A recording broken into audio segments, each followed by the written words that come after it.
ನಮಸ್ತೆ ಎಲ್ಲರಿಗೂ, ನಾನು ನಿಮ್ಮ ಪ್ರೀತಿಯ ಸನಡ್ಡಿ ಕುನ. ನನ್ನ ಯೂಟ್ಯೂಬ್ ಚಾನಲ್ಗೆ ನಿಮಗೆ ಸ್ವಾಗತ.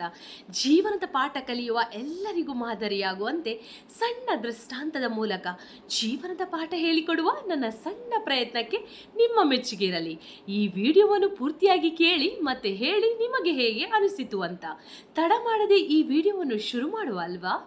ಇವತ್ತು ನಾನು ಮಾತನಾಡಲು ಹೊರಟಿರುವ ವಿಷಯ ಇಷ್ಟೇ: ಮದುವೆಯಾದ ಹೆಣ್ಣಿನ ಮನೆ ಯಾವುದು? ಮದುವೆ ಅನ್ನೋದು ಒಂದು ಹೆಣ್ಣಿಗೆ ಒಂದು ಹೊಸ ಅಧ್ಯಾಯ. ಅಲ್ಲಿಂದ ಒಂದು ಹೊಸ ಜೀವನ ಶುರುವಾಗುತ್ತೆ. ಒಂದು ಏನೂ ಎಕ್ಸ್ಪೆಕ್ಟೇಷನ್ ಇಲ್ಲದೆ ಅಲ್ಲಿ ಹೇಗಿರ್ಬೋದು ನಾನು ಅನ್ನೋ ಯಾವುದೇ ಕಲ್ಪನೆ ಇಲ್ಲದೆ ಒಂದು ಹೆಣ್ಣು ಒಂದು ಹೊಸ ಅಧ್ಯಾಯವನ್ನು ಶುರು ಮಾಡ್ತಾಳೆ. ಮದುವೆ ನಂತರ ಕೇಳಿ ಬರುವ ಒಂದೆರಡು ಮಾತುಗಳು ಅವಳಿಗೆ ತುಂಬ ನೋವು ಮಾಡ್ಬೋದು, ತುಂಬ ಬೇಜಾರು ಮಾಡ್ಬೋದು.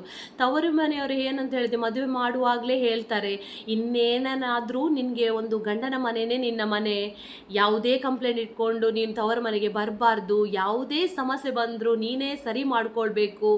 ಇಷ್ಟೋ ತನಕ ಏನಿರುತ್ತೆ ಅಂತ ಒಂದು ತವರು ಮನೆಯವರು ಅವರ ಅಣ್ಣ ಆಗಿರಲಿ, ತಂದೆ ಆಗಿರಲಿ, ಅಮ್ಮ ಆಗಿರಲಿ, ಯಾವುದೇ ಒಂದು ವಿಚಾರ ಬರುವಾಗ ಮುಂದೆ ನಿಂತು ಅದನ್ನು ಸಾಲ್ವ್ ಮಾಡುವ ಒಂದು ಎಷ್ಟೇ ವಯಸ್ಸಾಗಿರಲಿ, ಅದು 25 ಆಗಿರಲಿ, 30 ಆಗಿರಲಿ, 35 ಆಗಿರಲಿ.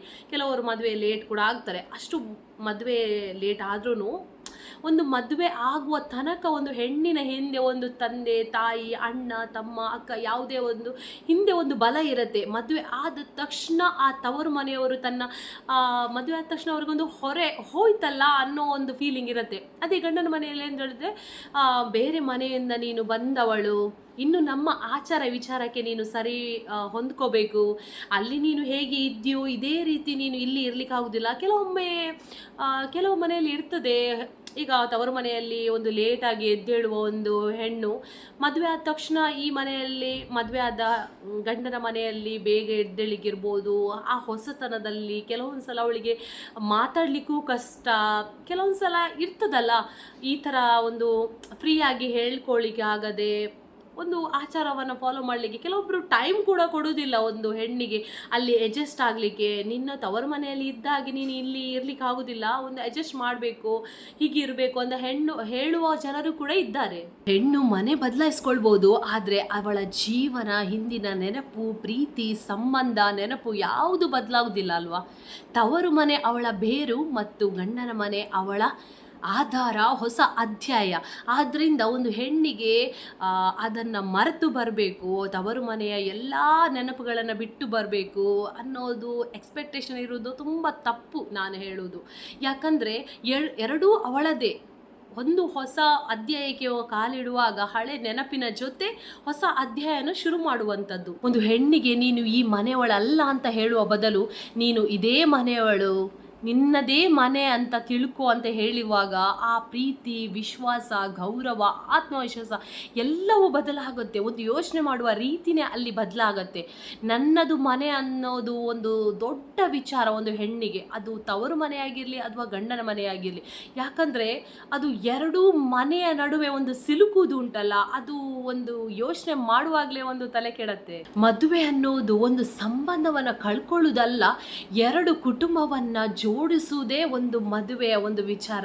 ಯಾಕಂದರೆ ಒಂದು ಮದುವೆಯಲ್ಲಿ ಎರಡು ಕುಟುಂಬಗಳು ಸೇರ್ತವೆ, ಅಲ್ಲಿಂದ ಒಂದು ಹೊಸ ಒಂದು ಬಂಧ ಅಲ್ಲಿಂದ ಶುರುವಾಗುತ್ತೆ.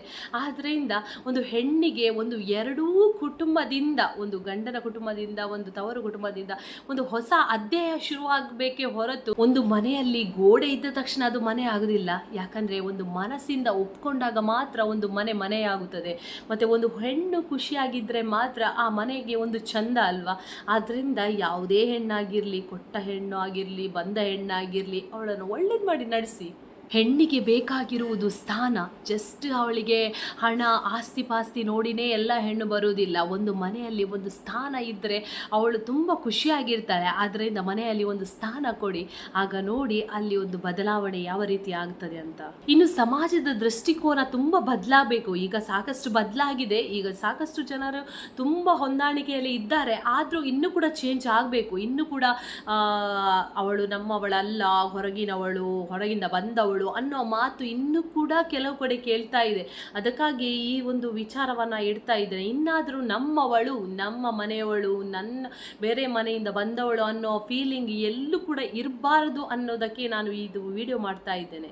ಹೆಣ್ಣು ಮನೆ ಬದಲಾಯಿಸ್ಕೊಳ್ಬೋದು, ಆದರೆ ಪ್ರೀತಿ ಸಂಬಂಧವನ್ನು ಯಾವತ್ತೂ ಬದಲಾಯಿಸ್ಕೊಳ್ಳೋದಿಲ್ಲ. ಅದೇ ಗೌರವದಿಂದ ಅದೇ ನೆನಪನ್ನು ತಗೊಂಡು ಹೊಸ ಅಧ್ಯಾಯನ ಶುರು ಮಾಡ್ತಾಳೆ. ಅವಳಿಗೆ ಯಾವತ್ತೂ ಪ್ರೀತಿ ಗೌರವ ಕೊಟ್ಟು ನಡೆಸಿ ಅಂತ ಹೇಳುತ್ತಾ ಈ ವಿಡಿಯೋವನ್ನು ನಾನು ಕೊನೆಗೊಳಿಸ್ತಾ ಇದ್ದೇನೆ. ಈ ವಿಡಿಯೋ ನಿಮಗೆ ಇಷ್ಟವಾದಲ್ಲಿ ಒಂದು ಲೈಕ್ ಮಾಡಿ, ನಿಮ್ಮ ಸ್ನೇಹಿತರ ಜೊತೆ, ನಿಮ್ಮ ಕುಟುಂಬದವರ ಜೊತೆ ಈ ವಿಡಿಯೋವನ್ನು ಶೇರ್ ಮಾಡಿ. ನನ್ನ ಚಾನಲನ್ನು ನೀವು ಇನ್ನೂ ಸಬ್ಸ್ಕ್ರೈಬ್ ಮಾಡಿಲ್ಲ ಅಂದರೆ ಇವಾಗಲೇ ಸಬ್ಸ್ಕ್ರೈಬ್ ಮಾಡಿ. ಮುಂದಿನ ಒಂದು ವಿಡಿಯೋದಲ್ಲಿ ಹೊಸ ಒಂದು ವಿಚಾರ ಜೊತೆ ಮತ್ತೆ ಸಿಗುತ್ತೇನೆ. ಶುಭವಾಗಲಿ.